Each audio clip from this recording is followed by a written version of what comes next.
Thank you for coming. Thank you all for coming and being here to remember Frederic Lee Wiese, my dad. I wrote out a long thing on Facebook, but I'm going to keep this to 5 minutes. Thank you. What else can I say? Thank you, Dad, for all the good times we had. You were one of a kind. Poetry, passion, humor, music and dancing, football, history, hunting and grilling, adventure, and most importantly, fun. That was a virtue, Fred Wiese.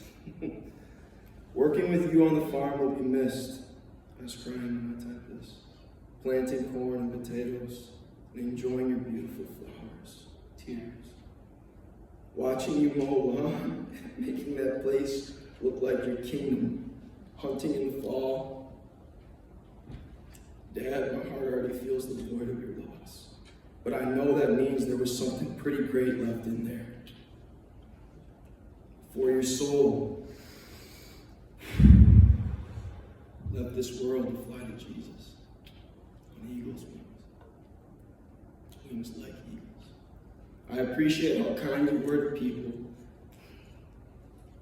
and how friendly you were when you did business.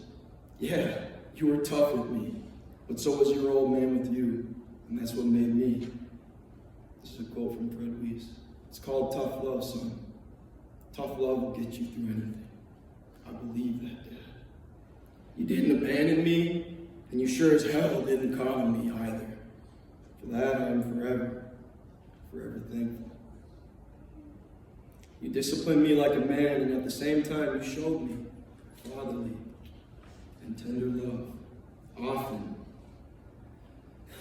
and in many ways, pure and perfect.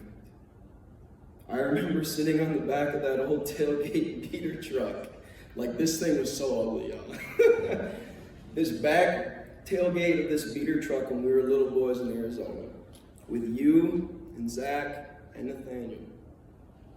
Down in Arizona, outside the trailer, next to that mighty cottonwood tree.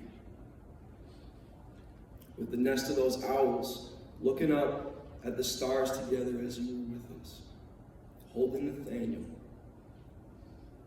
I was 4, Zach was 2, and Nene had just been born. You told us to look up at the stars. And you taught us to wonder at the world around us. We bear wrestled, we bear hugged.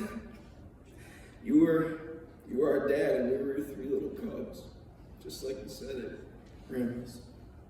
And you definitely didn't raise us soft.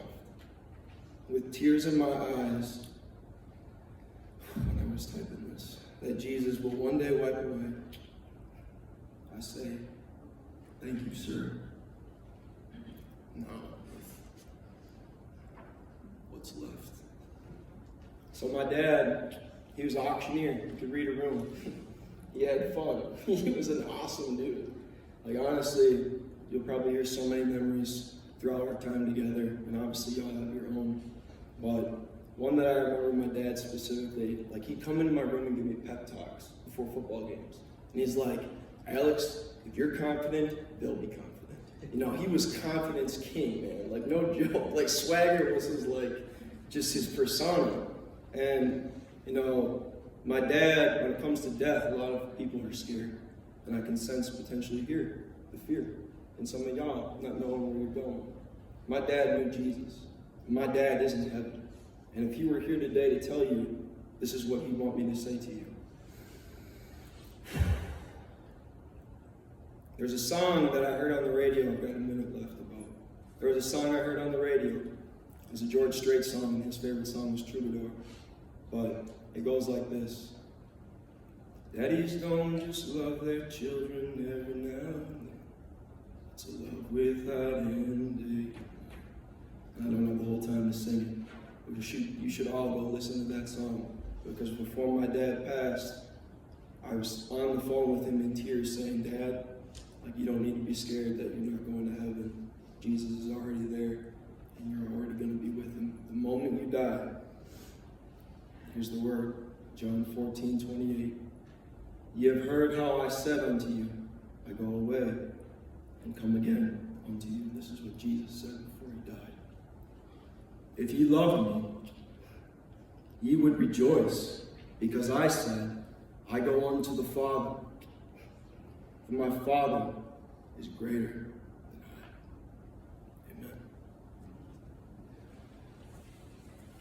Look at that, Dad, 5:34, perfect.